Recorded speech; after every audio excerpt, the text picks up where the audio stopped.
Back when I used to live in Japan, I used to know this guy. And this guy was, without question, a cajillion times more charismatic than anybody I'd ever met. Just the way this guy existed, he radiated charisma. Just standing around this guy, you looked up at him like, wow. And when I was walking with him through a department store or through a mall or something, and a group of Japanese girls would walk in the other direction, they would just absolutely swoon over this guy. This guy was absolutely uninhibited in his emotions. He was absolutely transparent in his emotions. When most guys see an attractive girl, they see her, but then there's this wall of anxiety that pops up as if they're going to get in trouble if they get caught looking. So they try to hide their attraction for the girl. They try to hide their desire for the girl. But this guy would let everything out. He would just be, whew. And he would let her know that he liked her, and he would let his emotions show absolutely clearly and blatantly and obviously on his face. And when he talked to girls, it was like the words that came out of his mouth. It was like every single word that came out of his mouth, he enjoyed saying that word. So he wanted to savor every word that came out of his mouth. And when he talked to somebody, he was looking at the other person as if you are the only person in the world right now. There's nothing else except for this conversation. And this made the ladies go crazy for him.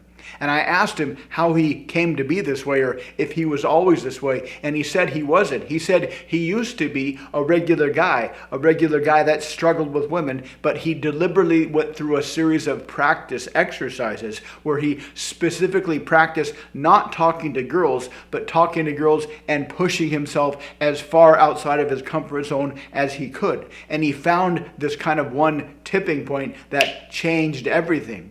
And his method was fairly simple. He would start going into these shops around Japan, shops that had young, attractive women working there. And he would go in there with a legitimate reason to buy something. And he would go in there once a week, maybe once every couple of weeks, and he would take his time. This was definitely a long game process, a long game project. And he would wait until he went into these shops 3 or 4 times until he could tell from their body language that these girls were starting to become familiar with him, that were starting to feel comfortable with him. And then he would just start having slow conversations, short conversations. And the more he did this, the more he would find himself having this kind of group of women that he was talking to every week. So every time he would go somewhere, in the back of his mind, he would have 3 or 4 women in his memory that he was having these ongoing conversations with. And that would boost his confidence significantly. But the most important part was he never, ever, ever intended to date these girls. They were absolutely off limits. They were only to practice having conversations with. Because if you could meet somebody, if you could meet some young, attractive women on a regular basis, and you have an experience of meeting them on a regular basis, and you just want to talk to them, you can practice your conversational game. You can practice the language patterns that you want to use. You can practice pushing yourself outside of your comfort zone. And one thing he did once that became comfortable, he would go to strip clubs and he would start talking to strippers. He would say, look, I don't want to lap dance. I don't want to go in the VIP room. I just want to practice talking to you. And he would practice talking to them. And he would practice pushing out his comfort zone. And he would practice doing language patterns. But when he started to do magic tricks, that's when everything changed. I read this book on public speaking, and the guy was talking about this very, very kind of unique method so that you can feel completely comfortable standing in front of a group of people when giving a speech. You can feel completely natural when standing in front of a group of people while giving a speech. And that is to first write a speech or come up with a speech of something that you really enjoy talking about. Like you would be very, very outgoing and charismatic if you were talking to a close friend about something that you enjoy talking about. And the guy recommended that you practice this speech at home. You practice giving the entire speech at home until you could rattle the whole speech off without needing to refer to notes. Then when you get to that point, then you practice pushing yourself outside of your comfort zone with massive flamboyant charisma as much as you can in the privacy of your own home or maybe in your car, and just use all kinds of crazy gestures and facial expressions and up and down tonality and dynamic vocal range, and just see how far you can playfully push yourself out until you're really, really enjoying yourself.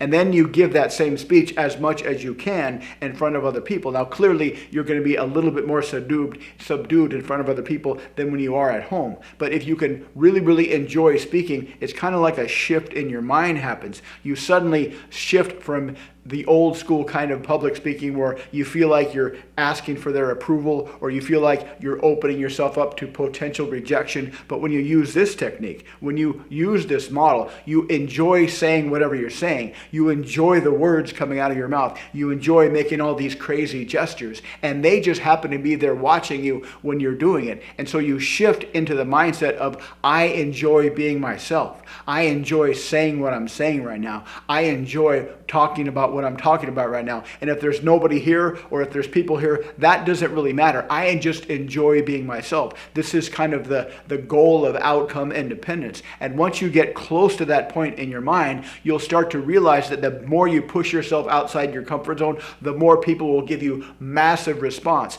massive positive response. And that will create that tipping point where you start to actively push yourself outside your comfort zone. And even if people give you a terrible response, even if you're talking about something super interesting and you're super charismatic and all over the place, and the people in the audience are like, you'll still have fun because you're having fun being yourself. And that's the tipping point that he went for. And he didn't learn magic tricks to get girls. He didn't learn magic tricks as some kind of a gimmick. He had always loved magic tricks, but he never really felt comfortable doing magic tricks in front of other people, because when you do magic tricks in front of other people, it's better if you tell some kind of a story. And so he would create these feelings of comfort with these young, gorgeous Japanese girls in these shops, with these strippers, and he would say, hey, can I do a magic trick? And he would practice talking while he did magic tricks until he got to that tipping point where he enjoyed talking and doing the magic trick, whether or not there was somebody there or not.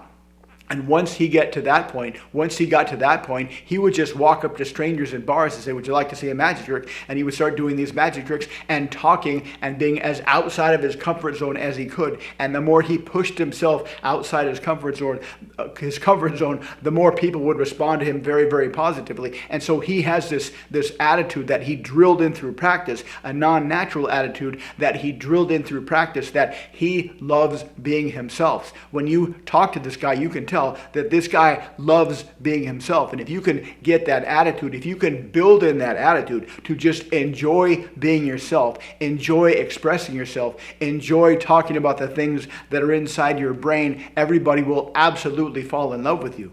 One time we were walking through this department store, and this guy is pretty tall, he's pretty skinny, he always wears these suits that are a couple of sizes too big, he wears these big glasses, he's not a super Chad, but girls go crazy over him simply because of his attitude. And we walked past this display with these mannequins who look kind of like him. I said, hey dude, get in there, I'll take your picture. And he got in there, and I took a picture, and he said, I love being me. And that is the attitude to cultivate. If you can practice enjoying being yourself, regardless of who's around you, that will make you so charismatic that everybody will fall in love with you. If you'd like to learn how to do this, check out the links below. Thanks for watching. Please like, subscribe, and comment, and I'll see you next time.